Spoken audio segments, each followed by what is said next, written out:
Hello all dear aspirants and warmly welcome है दोस्तों आप सभी लोगों का आईएफएस की शानदार और बहुत बेहतरीन प्लेटफॉर्म के ऊपर।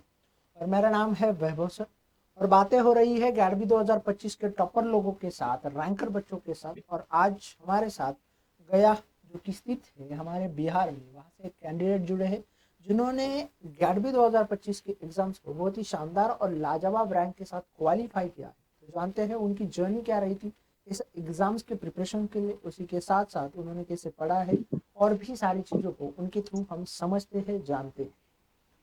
तो हेलो दोस्त, थोड़े अपने बारे में हमें इंट्रोड्यूस कीजिए। मैंने शुरुआत में नीट के लिए प्रिपेयर करना शुरू किया था। तो उसमें भी उसमें कुछ खास नहीं हुआ नहीं, तो मैंने फिर यहाँ आरआई में एडमिशन लिया। वहाँ पे मैंने बीएससी और बीएड साथ में कर रही थी मैं। तो वहाँ पे जो कॉन्सेप्ट सिखाए जा रहे थे, जो पढ़ाया जा रहा था, उसी पे ज़्यादा फोकस करके उसके बाद जो सीयूईटी के बारे में पता चला, तो मेनली फोकस तो सीयूईटी था। गेट डी का फॉर्म भी फिर मैंने फिल अप किया। फिर मुझे पता चला इसमें केमिस्ट्री, फिजिक्स, मैथ्स भी आते हैं, तो उस पे भी फोकस करना पड़ेगा। तो मैंने मेनली केमिस्ट्री पे फोकस किया, क्योंकि फिजिक्स और मैथ्स तो बहुत दूर छोड़ चुके थे हमने। तो that's why chemistry and bio पे मेनली फोकस किया, और उसी से सब हो गया। ज़्यादा कुछ टफ नहीं है। इफ आप एवरेज हो, आप सब कुछ कर पा रहे हो, सब पे प्रैक्टिस है अच्छे, तो आप कर सकते हो। उस क्वालिफिकेशन दूर नहीं है। तो ये सारी बातें अगर आप कर रहे हो तो बहुत अच्छी बात है, मतलब हो जाता है। तो मुझे ये बताइए कि आपको कब ख्याल आया कि एग्जाम्स के लिए प्रिपेयर करना चाहिए, या आप कब से स्टार्ट किए प्रिपरेशन करना गैडबी की? अप्रैल में आई थिंक एग्जाम था। हम लोग ने जब सीयूईटी का फॉर्म भरा, उससे 2-3 महीने पहले एग्जाम प्रिपरेशन शुरू किया था। तो मेन फोकस तो हर बार मैंने बोला सीयूईटी पे ही था। तो उसी टाइम पे मैंने गेट पे भी फोकस करना शुरू किया था। बट मैंने बायो ही बस देखा था। बाद में जब सीयूईटी ओवर हुआ, तब मैंने केमिस्ट्री, फिजिक्स, ये सब के लेक्चर्स देखे। ओके, तो फिर जब मतलब एंड होने के बाद आपने इन चीज़ों के ऊपर जो है फोकस हाँ, किया। या हम्म। ठीक है, तो बहुत बच्चे अच्छी बात है। अब मुझे ये बताइए कि गैडबी की जब प्रिपरेशन होती है, तो जैसे आपने बोला कि आपने फिजिक्स मैथ को तो लगभग छोड़ ही दिया था, आपने जो भी पढ़ा है वो सेक्शन बी से ज़्यादा पढ़ा है। ठीक है, तो फिर मुझे हम्म। बताइए कि ये सेक्शन बी के जो सारे सब्जेक्ट्स है, सारे यूनिट हमें देखने को मिलते हैं, जैसे कि biochemistry, cell biology, molecular biology और भी हम्म। जो सारे डिफरेंट यूनिट है, तो उनके लिए कैसे पढ़ा था?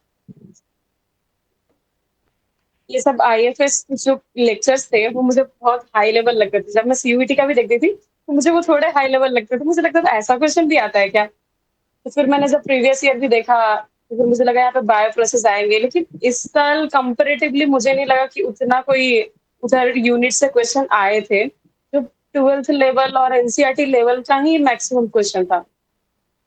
और फिजिक्स में भी वही बात है, मैक्सिमम क्वेश्चन ट्वेल्थ लेवल पे ही थे। इसलिए वो प्रैक्टिस नहीं भी है, तो हो पा रहा था। ओके, तो प्रैक्टिस नहीं है तो भी आप कर पा रहे थे, हो पा रहा था। अब मुझे थोड़ा हम्म। और जाके मैं हम्म। आपसे एक सवाल पूछना चाहूँगा।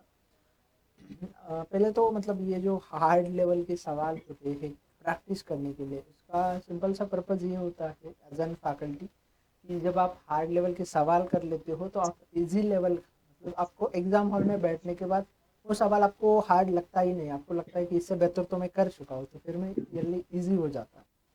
और दूसरी हम्म। बात ये है कि फिर आपने क्वेश्चन प्रैक्टिस और टेस्ट सीरीज मॉक टेस्ट कैसे लगाए थे? हाँ, मॉक टेस्ट और ये जो यूट्यूब पे ही अवेलेबल है, मैंने यूट्यूब पे ही मेनली फोकस किया। क्योंकि सब एग्जाम ओवर उसके थे, कॉलेज में भी ओवर, कंसंट्रेट करवाना बहुत मुश्किल था।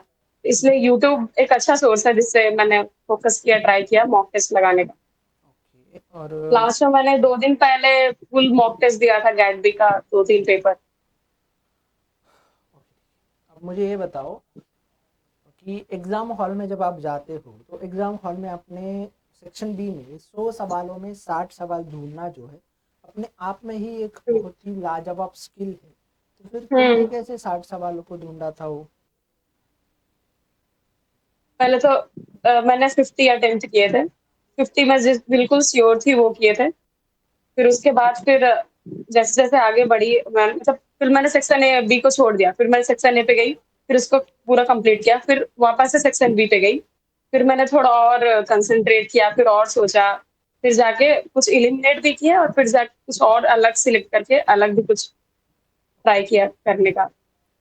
मीन्स पहले तो मैंने ये ट्राई किया कि जो 12th लेवल पे क्वेश्चन है, जो डायरेक्ट क्वेश्चन है, उसको फोकस करूँ, उसको ट्राई करूँ कंप्लीट करने का। उसके बाद जो डिफिकल्ट है, ग्रेजुएशन लेवल के क्वेश्चन है, उसको ट्राई करूँ। तो पहले एलिमिनेट करो कि जो ईज़ी है, डायरेक्ट क्वेश्चन है, उसी को अटेम्प्ट करूँ। और मुझे ये बताओ कि सबसे पसंदीदा और फेवरेट यूनिट कौन सी रही है?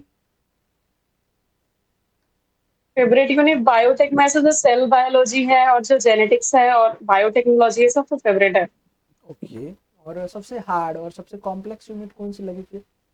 हार्ड एंड कॉम्प्लेक्स यूनिट इसमें बायो प्रोसेस है, जो कि बिल्कुल ही न्यू कॉन्सेप्ट मेरे लिए।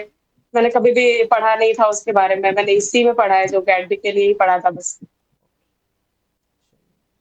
अब मुझे ये बताइए कि अ, जो भी फ्यूचर एस्पिरेंट्स है, दोस्त है आपके, तो उनके लिए क्या सलाह देना चाहोगे, क्या सजेशंस देना चाहोगे? अगर अच्छी रैंक लानी है सीयूईटी और गैट बी में, तो शुरू से जो कॉलेज में पढ़ा रहे हो ना, मेरे कॉलेज में जो सिलेबस था वही चीजें वहां भी आ रही थी।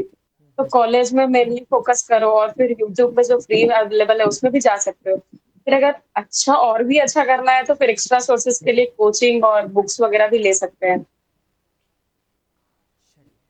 और आप आगे का क्या सोच रहे हो?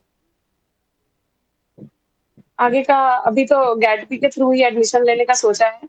भी यूनिवर्सिटी सर्च ही कर रही हूँ मैं। अच्छी बात है। Thank you so much for sharing your experience and your journey with us, Tania. Thank you. Thank you sir.